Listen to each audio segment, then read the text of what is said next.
예수님은 사마리아 성에 들어갔을 때에 물 깃는 여자와 대화를 하고 있습니다.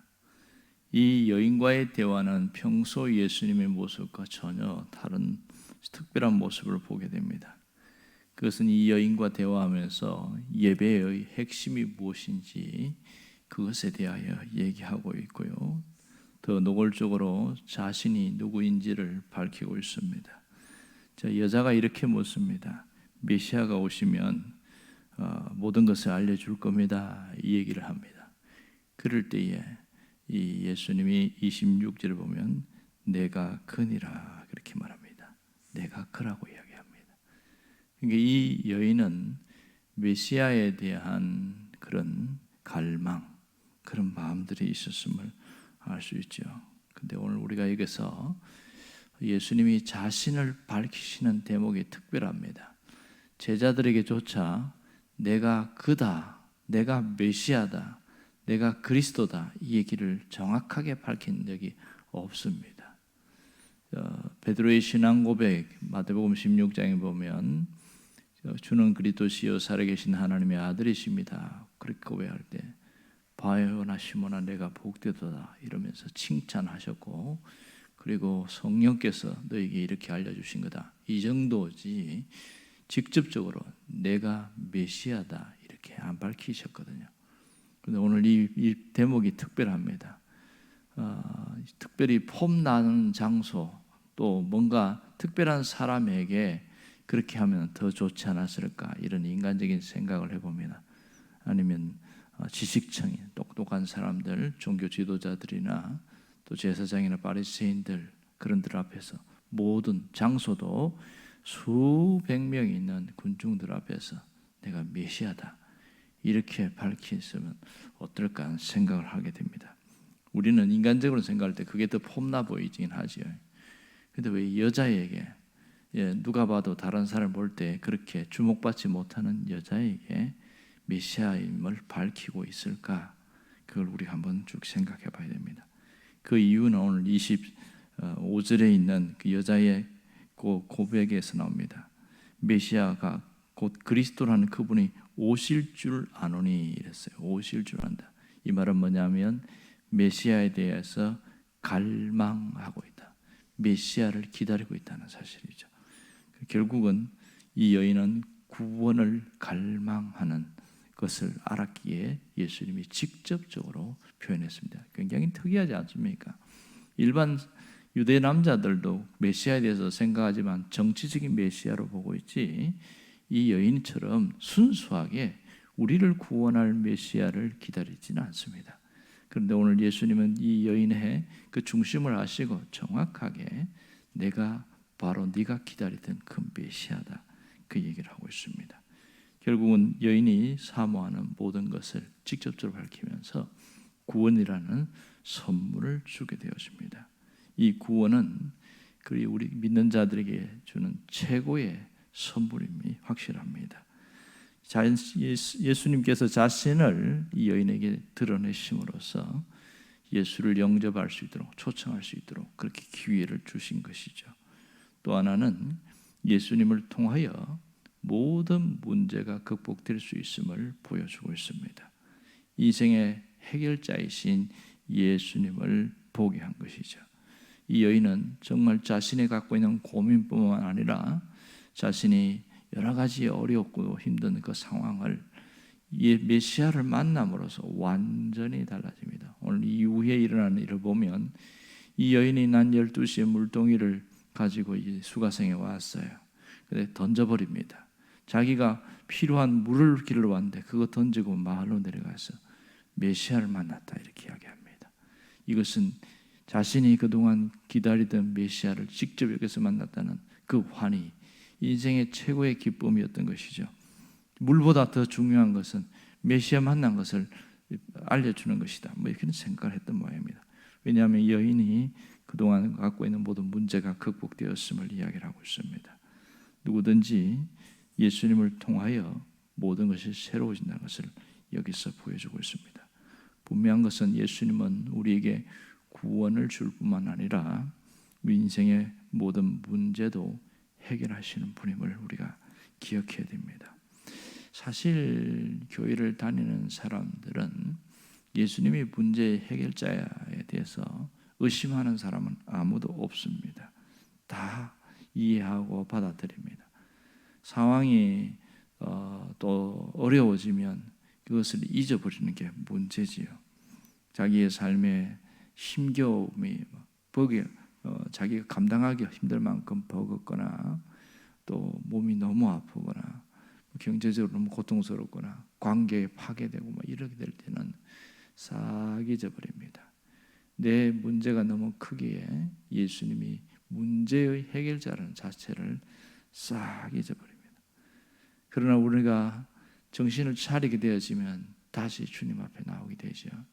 분명한 것은 예수님의 구원은 전인격적 구원, 전인적 구원이다 이렇게 말할 수 있습니다. 더 나아가 전방위적 구원입니다. 우리의 영혼의 문제뿐만 아니라 우리의 삶의 문제도 해결하신 분이 주님이신 것이죠.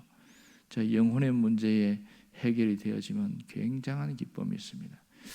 똑같이 예수를 믿는다고 고백하는데 어떤 사람은 자기 죄에 눌려있는 사람이 있어요. 분명하게 예수님이 나의 구원자입니다 이렇게 고백했어요. 그렇게 했을 때 오늘 죽으면 천국 갈 수 있을까요? 예, 갑니다 이렇게 했는데 한 두어 달 지난 다음에 또 물어봐요. 예수님이 누구세요? 그러면 예수님이 나를 구원한 자입니다 여기까지는 돼요. 그럼 또 물어봐요. 그럼 오늘 죽어도 천국 갈 수 있지요? 그랬더니 죽어봐야 알지 이러는 거예요. 와, 이거 왜 이런 대답이 나올까? 죄 문제가 완전히 해결이 안 된 거예요, 이 사람은. 그래서 물어보니 왜 죽어봐야 안다고 얘기하세요? 내가 죄가 많아서 그래 이렇게 대답합니다. 이분은 예수님을 믿긴 하지만 아직 죄 문제가 완전히 해결이 안 되었구나 이걸 내가 알게 됐어요. 그래서 단순히 예수를 영접하면 모든 문제가 해결된다지만 실상 내 안에 그 죄의식, 죄책감 이런 것이 해결되지 않을 수 있다는 것을 알게 됐습니다. 그래서 우리에게 필요한 것은 처음 신앙생활할 때, 양육할 때 가장 중요한 5가지 확신 시리즈를 이야기합니다. 하나는 구원의 확신입니다. 구원의 확신. 내가 구원받은 것에 대한 확신. 이것은 하나님의 자녀가 되었다는 흔들림 없는 신분의 변화를 이야기하는 거죠. 두 번째가 죄 용서의 확신이죠. 죄 사함 받음의 확신은 굉장히 중요합니다. 죄책감은 우리를 자꾸만 땅으로 끌어내립니다. 우리를 주저앉게 만들어요. 신앙생활 제대로 하지 못하게 만듭니다. 이 죄책감은 굉장히 심각합니다. 신앙생활에서 가장 힘든 게 죄책감입니다. 천국에 갈 수 없다고 하는 이유는 죄 문제입니다. 어저께도 전도하러 나갔더니 천주교인 하나를 만났어요. 이분은 천주교에 다니는데 그럼 오늘 죽어도 천국 갈 수 있겠네요 이랬더니 제가 어떻게 천국을 가겠어요 그러는 거예요.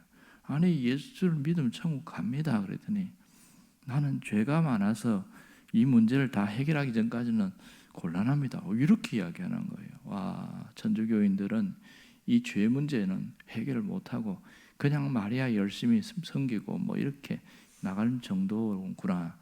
결국은 대화를 더 깊이 할 수가 없어서 거기서 끝나버렸는데 죄 문제가 해결 안 되는 게 심각한 것이죠. 또 하나 우리에게 승리의 확신이 있어야 되겠죠. 승리의 확신. 하나님 주님이 우리를 죄만 문제만 용서한 것이 아니라 우리를 이기게 하신다. 승리하게 하신다. 이겁니다. 요한계시록이 바로 그 핵심입니다. 우리는 요한계시록 보면 두렵게 느껴질 때가 많아요. 내용들이 심판에 대한 이야기가 많으니까. 하지만 당시에 고난을 받고 있었던 핍박받던 그리스도인들은 요한계시록이 그들에게 복음이었습니다. 왜 그런지 아세요? 승리하셨기 때문에. 주님이 승리하셨기 때문에 우리도 잘 견디면 승리한다. 그들이 갖고 있는 것은 그거였습니다. 고난 중에 있는 사람들에게는 반드시 요한계시록을 읽어라 이렇게 이야기할 정도입니다. 이런 확신의 문제, 또 하나는 기도 응답의 확신입니다. 기도 응답의 확신. 하나님은 반드시 기도에 응답하신다. 이 확신이 있는 사람은 끝까지 기도하는데 그 확신이 없는 사람은 기도하다가 말다가 하나님이 들어주시겠지 기다리다가 포기하고, 그게 차이점이라는 거예요. 기도 응답의 확신 지수가 100% 되는 사람은 주의 뜻 안에서 다 이루어진다 믿고 끝까지 기도합니다. 이것이 하나님 주님이 우리에게 주시는 구원입니다. 구원은 우리의 영혼이 구원받습니다. 또 하나는 우리 삶의 구원입니다. 삶의 구원은 회복을 이야기하고 있어요. 이 회복이 하나님의 역사 가운데서 계속 일어나고 있다는 사실입니다. 왜 회복이 일어날까요? 하나님은 우리의 인생을 책임져 주시는 분이기 때문에 그렇습니다.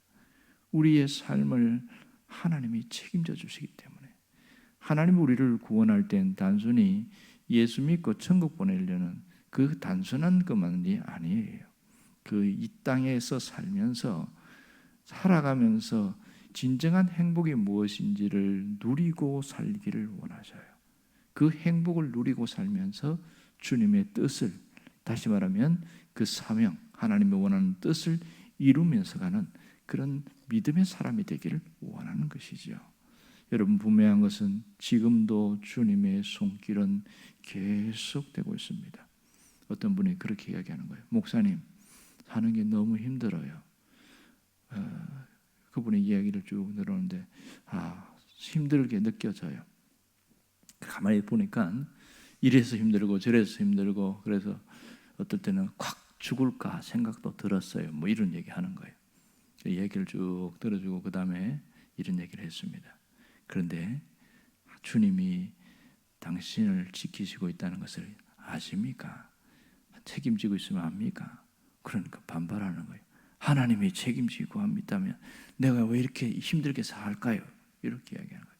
거꾸로 생각해 봅시다. 만일 하나님이 그 손을 놔버렸으면 어떻게 될까요? 지금보다 몇십 배 힘들 겁니다. 진짜 숨이 턱턱 막히는 일들이, 감당할 수 있는 일이 훨씬 많아질 것이고, 가끔 사고도 자주 일어날 것이고, 하나님의 손 넘어 더 심각해집니다. 이만큼 견딜 수 있는 것은 하나님이 책임지고 있기 때문에 그렇습니다. 그랬더니 이 사람의 생각이 싹 달라지는 거예요. 자, 자기가 너무 힘들어요. 기도했더니 기도 응답도 없어요. 그러니까 왜 하나님은 나를 안 도와주시냐? 왜 하나님은 내게 외면하시냐? 이런 부정적인 생각이 마음속에 있단 말이에요. 불평이 계속 있단 말이에요. 그랬다가 하나님이 책임지시고 있다는 것을 이야기하면서, 그러니까 지금 버티고 온 거 아니에요. 조금 더 견디세요. 신앙은 주님에 대하여 끝까지 믿는 거예요. 이렇게 했더니 생각이 한번 바뀌고 나니까 태도가 달라졌습니다. 기도도 하다가 말다가 하다가 하던 이 사람이 열심히 한번 믿어볼게요. 이렇게 사람이 바뀌어요. 생각이 바뀌면 행동이 바뀝니다. 그리고 내가 정신 차리고 다시 하나님 믿겠습니다. 이렇게 달라집니다. 이게 신앙, 성경에서 말하는 신앙입니다. 출애굽기 2장, 3장에 보면 이스라엘 백성들이 그렇게 힘들어할 때에 하나님 앞에 매달렸어요. 그런데 하나님이 응답하지 않은 것처럼 보였지만 하나님이 중배한 사람이 모세였습니다. 모세를 통해서 출애굽의 역사를 이끌어 가셨잖아요. 근데 그게 우리 눈에는 안 보인단 말이에요. 하나님이 작업하고 계시는데 그게 내 눈에 안 보이니까 언제 구원해 주렵니까? 언제 회복이 됩니까? 언제 문제가 해결됩니까? 끊임없이 그렇게만 하고 있으니 답답한 거죠. 분명한 것은 하나님은 우리를 책임지고 계신다는 겁니다. 오늘 우리가 해야 할 일은 바로 오늘 지금 내 삶에 주님을 초청하는 거예요. 그냥 내가 예수님을 알고 예수님을 믿는 것이 아니라 내 삶에 주님을 초청하는 겁니다. 오늘 이 내 삶에 주님이 주인이 되도록 그렇게 초청하는 것이 대단히 중요합니다. 그러면 주님을 초청하고 사는지 그냥 사는지 어떻게 알아요? 내 삶에 주님을 모신 사람은요, 자기가 내려놓는 삶을 살아요. 안 되는 것에 대해서도 내려놓고 잘 되는 것도 내려놓고 주님 뜻대로 되기를 원합니다. 이렇게 생각돼야 됩니다. 이 굉장히 중요합니다. 저도 그런 문제에 한번 부딪힌 적이 있는데 내가 내려놓고 하나님 내가 내려놓겠습니다. 그러면서 내 마음의 평안을 찾았습니다. 어떤 일로 대단히 실망스러운 일들이 있어서 기도하면 뭐하나 생각이 번쩍 지나가는 거예요. 목사에게도 그런 생각이 지나갑니다. 그러다가 다시 한번 바라보고 내가 사람을 바라보니까 실망이 오는구나 이런 생각이 들었어요. 그래서 원래 처음처럼 주님 바라보고 가자. 그리고 생각을 탁 바꿔버리니까 내가 내려놓으니까 마음에 실망이나 불안이나 이게 싹 사라지는 겁니다. 이게 원리예요. 예수님을 내 삶에 초청할 때 내려놓는 삶을 살게 되어집니다. 또 하나는 순종하는 삶이에요. 순종하려고 합니다. 주님이 원하시면 내가 하겠습니다. 이렇게 되어져요. 이게 내 삶에 주님을 초청한 사람의 모습입니다. 그리고 끝까지 믿음으로 살아갑니다. 믿음의 선한 싸움을 싸우고 살아가게 돼요. 이게 특징입니다. 오늘 여러분이 이러한 삶의 역사가 있기를 간절히 바랍니다. 기도하겠습니다.